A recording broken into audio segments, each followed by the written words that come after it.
Our hearts beat to the city streets. We began to feel the fire. Hello mga mamshi! For today's vlog, medyo mabibisi ang Inday kasi pupunta dito yung nanay ni Dodong at saka yung kapatid niyang babae. So, dito sila mag-dinner. May itlog dito mga mamshi. Itlog to ng manok, hindi itlog ni Dodong. Charis! So, ayan mga mamshi. Ayan, ilalagay ko to doon sa ref. And then, magliligpit-ligpit muna ako. Ayan, kakatapos lang namin mag-breakfast. At maghuhugas ako ng plato. So, after ko maghugas mga mamshi is iluluto ko yung paksiw habang wala si Dodong. Kasi pag nandito si Dodong or dadating na siya, masisira talaga ang kanyang mundo.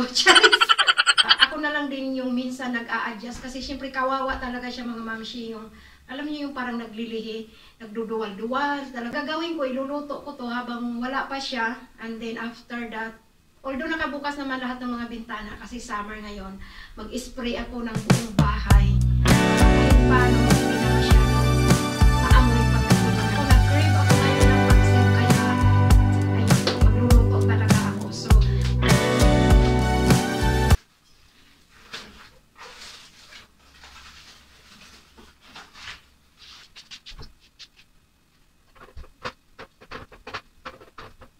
mga mamshi, nalagay na natin yung ano doon sa fridge. Siguro kung napapansin nyo sa mga talagang nagsusubaybay sa akin. But dati naman kasi mga mamshi is ganito talaga ako mag-vlog. Yung nagsasalita ako. But dumating yung time na, kasi yung ngipin ko kasi is hindi maganda talaga. Ito yung isa sa mga pinakaano ko sa aking sarili. Yung ilong okay na yan kahit pango, pero kontento na ako. Pero yung aking ngipin talaga ang aking pinaka-problema sa aking physical na ano. Kasi, ang pangit kasi talaga ng ngipin ko mga mamshi. Hindi napansin ko habang nagkakaedad ako is lalo siyang, kasi naglalayo yung mga gap nila. Although, many times na ako nagpapacheck up nito. But, ang gusto ko sana is tanggalin. And then magpustiso na lang ako. Pero ayaw tanggalin ng dentist. Kasi sabi ng dentist is, ano pa siya, matibay, wala namang sira. May problema lang sa ngipin ko. Or, ang problema lang is yung aking mga gums, yun yung may problema. So, chinik na to lahat in x-ray, in ultrasound. So, yun ang nakita na ang may problema sa akin is yung, yung aking mga gums. So, kailangan daw gamutin yung aking gums and then after that, i-brace yung aking ngipin.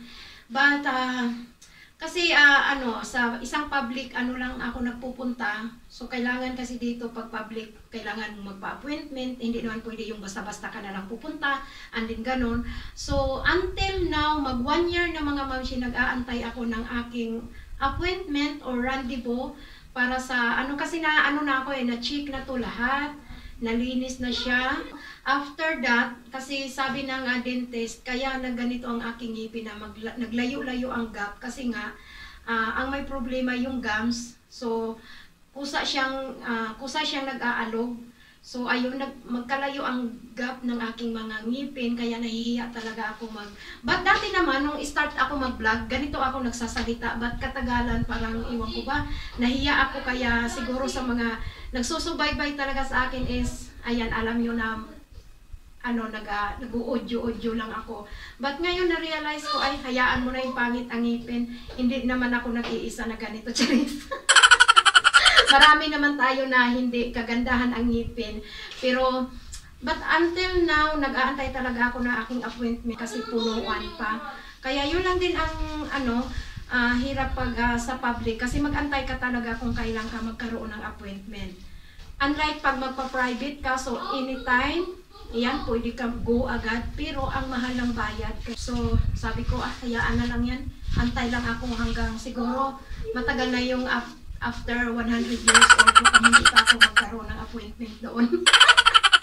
So, ayan mga mamshi, kaya ngayon, siguro, ayan, bahala na kayo dyan. So, never mind sa aking ngipin. Huwag nyo na lang tingnan yung aking ngipin. But anyway, ayan, hayaan nyo na yan. So, ayan, na ako mga mamshi, maghuhugas, and din. So, magpapaksiw talaga.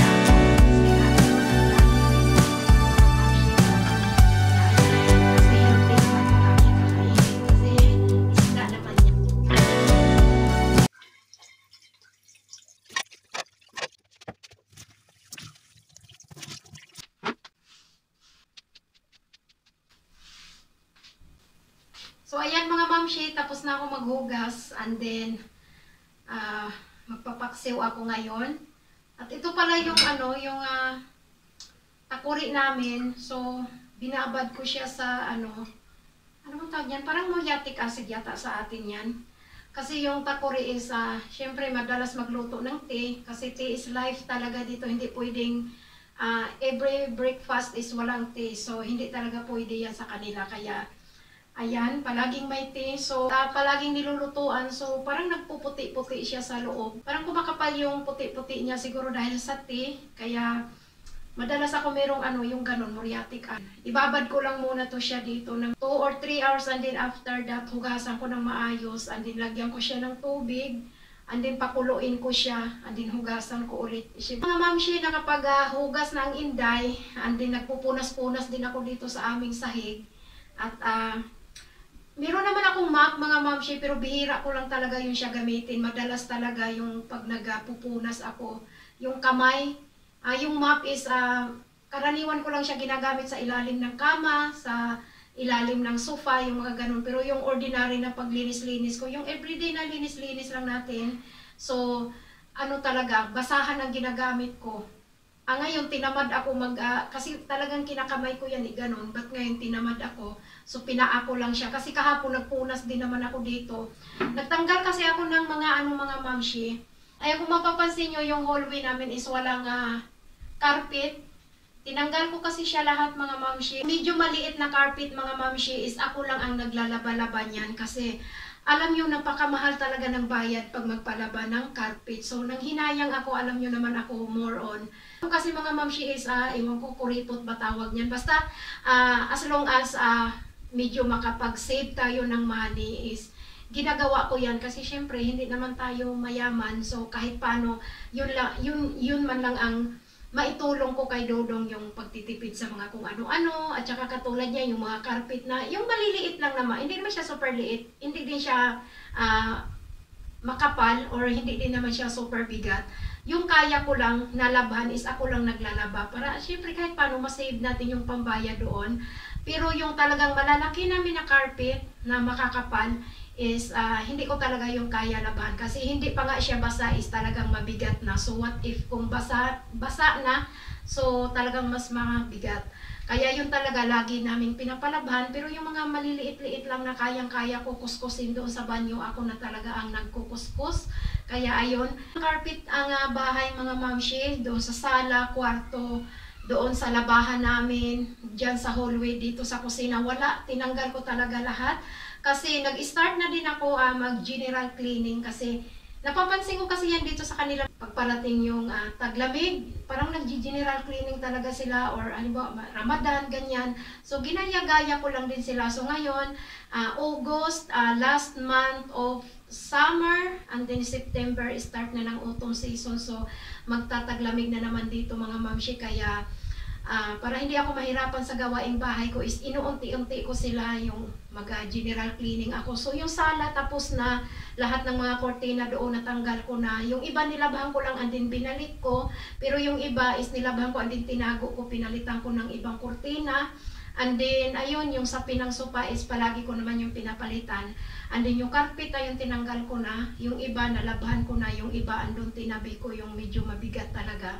Tinabi ko para palabahan namin yun mga mamshi. Ngayon mga mamshi, it's already 4:30 ng hapon kaya mag-start na ako magluto. Although kanina pa naman nag-start ako, yung talong na prito ko na, and then yung chicken na iluluto ko sa air fryer is na marinate ko na. And then yung chicken breast na iluluto ko din dito sa oven.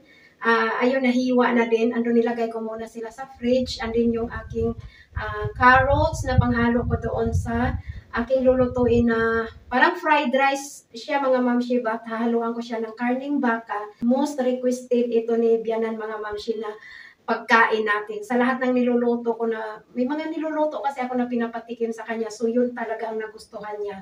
Kaya yan, most requested niya yan. Kasi nagluto ako noon pa, and then pinatikim ko siya, so nagustuhan niya. Kaya, and then itong talong mga mamshi na i-prito ko na, ihahalo ko ito sa chicken na lulutuin ko sa oven. And then yung nakapagsaing na ako, and then yung aking chicken kasi gagawa ko ng chicken soup. So yung chicken na himay-himay ko na din. paggisa na lang nun. And then, iluluto ko muna yung rice. And then after that, mga easy, ano lang naman itong lulutuin ko ngayon mga mamshi. Easy menu. Ayan, easy menu lang tayo.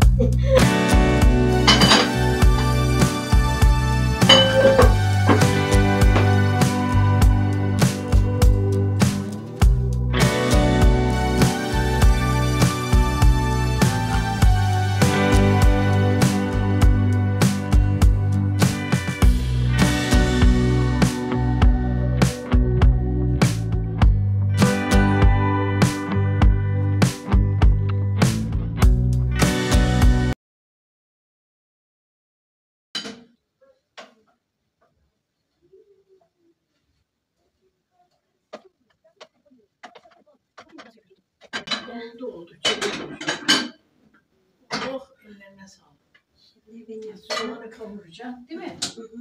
Yok bu ne? Çorba için. Çorba için.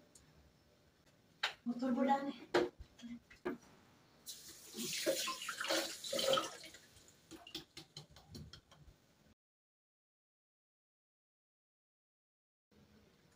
Güzel. Yani nereden aldın?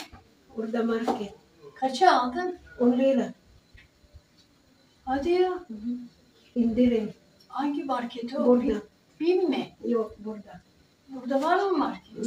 Migros. Yeni mi açıldı? Yeni değil, kaç ay önce orada?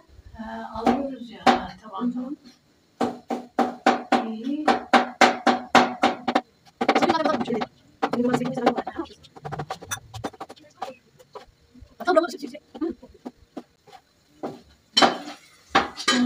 Karıştırayım mı bunu?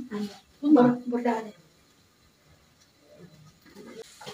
azıcık daha çekecek değil mi?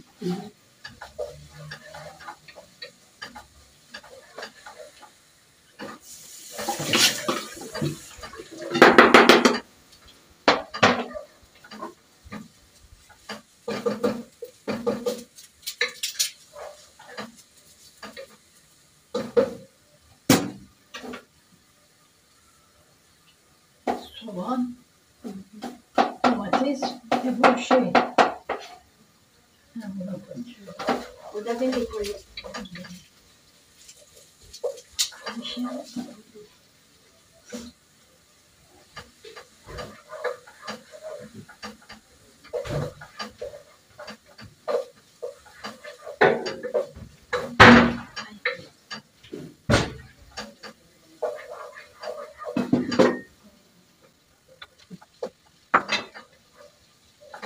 Güzel koktu sarımsak.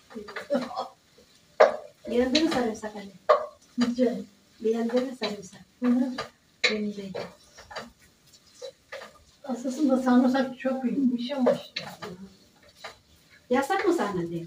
Yasak ama yiyorum. Ama her şey yasak değil mi anne? Yine yiyorum. Her şey yasak. İlaç içiyorum ya, ilaçları hani şeyini kesiyor.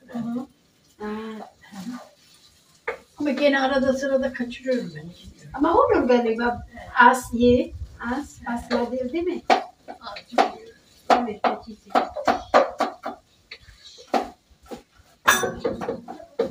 Kavrulsun.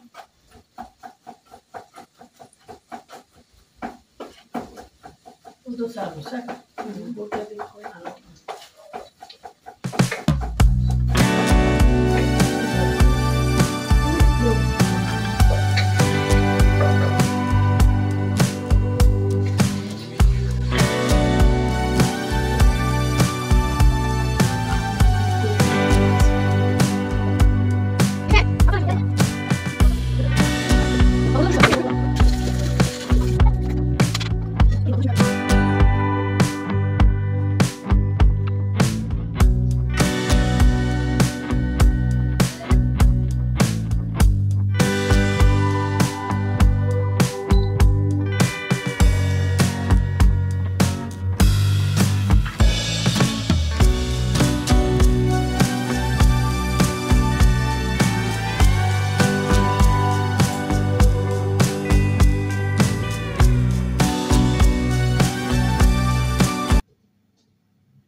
Kainan na at ito ang ating mga menu. So nagluto ako ng chicken doon sa oven at ang most requested ni Bianana, fried rice with beef at ayan ang ating sabaw at yung niluto kong chicken sa air fryer at gumawa din ako ng lettuce with potato salad at bread. So ito lang yung food namin mga.